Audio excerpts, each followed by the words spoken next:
If you want to change the world, start off by making your bed. If you make your bed every morning, you will have accomplished the first task of the day. It will give you a small sense of pride, and it will encourage you to do another task, and another, and another. And by the end of the day, that one task completed will have turned into many tasks completed. Making your bed will also reinforce the fact that the little things in life matter. If you can't do the little things right, you'll never be able to do the big things right. And if by chance you have a miserable day, you will come home to a bed that is made, that you made. And a made bed gives you encouragement that tomorrow will be better. To pass SEAL training, there are a series of long swims that must be completed. One is the night swim. Before the swim, the instructors joyfully brief the students on all the species of sharks that inhabit the waters off San Clemente. They assure you, however, that no student has ever been eaten by a shark, at least not that they can remember. But you are also taught that if a shark begins to circle your position, stand your ground. Do not swim away. Do not act afraid. And if the shark, hungry for a midnight snack, darts towards you, then summons up all your strength and punch him in the snout, and he will turn and swim away. There are a lot of sharks in the world. If you hope to complete the swim, you will have to deal with them. So if you want to change the world, don't back down from the sharks.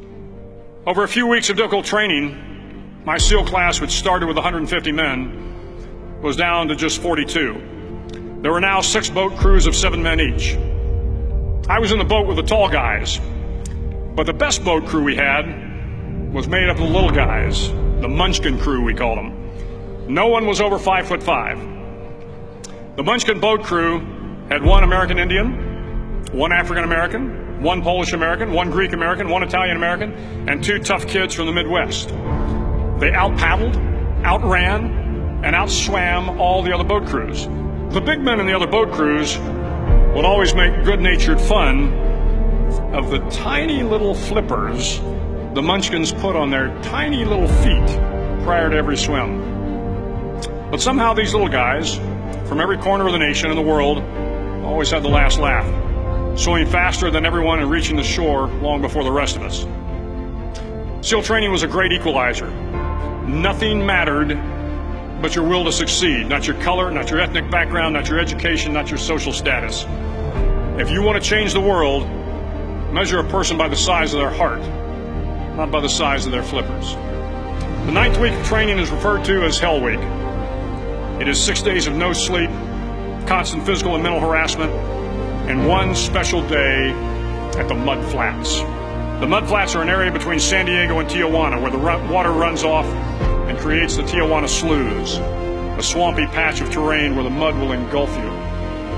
It is on Wednesday of Hell Week that you paddle down to the Mud Flats and spend the next 15 hours trying to survive the freezing cold, the howling wind, and the incessant pressure to quit from the instructors.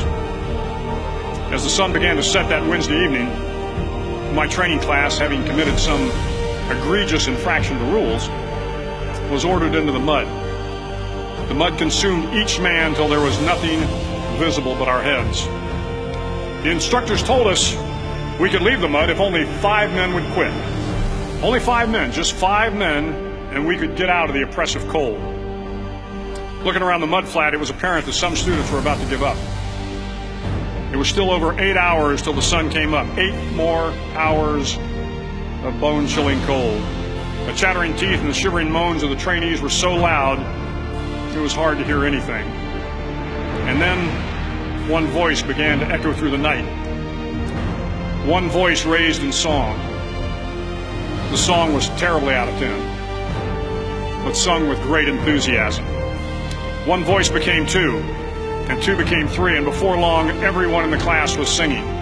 The instructors threatened us with more time in the mud if we kept up the singing, but the singing persisted, and somehow the mud seemed a little warmer, and the wind a little tamer, and the dawn not so far away.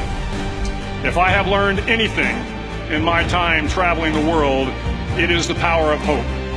The power of one person, a Washington, a Lincoln, King, Mandela, and even a young girl from Pakistan, Malala. One person can change the world by giving people hope. So if you want to change the world, start each day with a task completed. Find someone to help you through life. Respect everyone. Know that life is not fair and that you will fail often. But if you take some risks, step up when the times are the toughest, face down the bullies, lift up the downtrodden, and never ever give up. If you do these things, the next generation and the generations that follow will live in a world far better than the one we have today. And what started here will indeed have changed the world for the better.